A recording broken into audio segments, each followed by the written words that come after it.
Fair to say there's a bit of change in attitudes really when it comes to electric vehicles in the United States. Changing regulations certainly right now. Of course, the EV tax credit has gone away now. It went away at the end of September, but some companies are wanting to keep the incentives going for electric vehicles, not dissimilar to what we see here in the UK and a lot of other European countries as well. There is no government incentive really to go and get an electric vehicle apart from some minor tax breaks, nothing too really that big. Things such as your road tax will go down, for example. But in the US, until recently, the price of a new electric vehicle has effectively gone up by $7,500.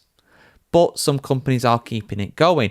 And like I said, it's very much an interesting image right now when it comes to that. Are the sales of electric vehicles going to go down? Will they still be maintained? They saw a big boost recently in anticipation for these tax credits going away. And some people might feel a little betrayed by some of these companies as well. It's like, well, you could have given these discounts anyway. Why does the taxpayer have to actually go for that? Why does the government have to fund it? Because ultimately, the government is funded by taxes. That's how it works. So yeah, let's have a look at this, guys. Let's have a look at what's going on when it comes to electric vehicles in the US. So according to data from a September survey conducted by the market research firm The Harris Poll, the federal EV tax credit has had a significant effect in motivating potential electric vehicle buyers to actually purchase EVs. As per their results, nearly 1/3 of car buyers who were likely to buy an EV as their next car would be much less likely to consider an EV now or wouldn't consider one at all without the federal tax credit being a factor in their purchase decision. Furthermore, 60% of the respondents said that an incentive of $5,000 or more would actually sway them towards purchasing an EV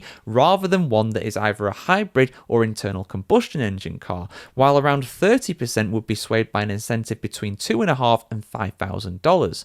Just 11% of those who responded said they'd take an incentive of less than $2,500. Harris Poll's senior consultant Greg Paratore told Automotive News that incentives like the now expired $7,500 federal EV tax credit will remain important to EV adoption because affordability remains a top priority among customers. And obviously, like I said, that has now gone, but some companies have stepped in to either fill that entirely or fill it partly. And going off the results of this survey, even if it's around $2,500, $3,000, something like that, it will improve sales overall. Although in practical terms, will this actually make a big difference? People can say these things in a survey, but when it comes to voting with their wallets, that's a different matter. So with that in mind, will that mean that sales of electric vehicles in the US, if these stats are to be believed, will it mean that the sales go down? I think almost certainly they will go down, but how much will they go down? We'll have to see in the figures for October. It's going to be interesting. I think inevitably they will go down because they were very high for September. Will they go down to the levels we saw in October 24? Will they go down to the levels that we saw in the month prior to September? Of course, August 2025 as well. Don't worry, we'll be here to cover it here on the channel as always, guys. But I'm interested to see what happens here. How will the buying habits for electric vehicles in the US change?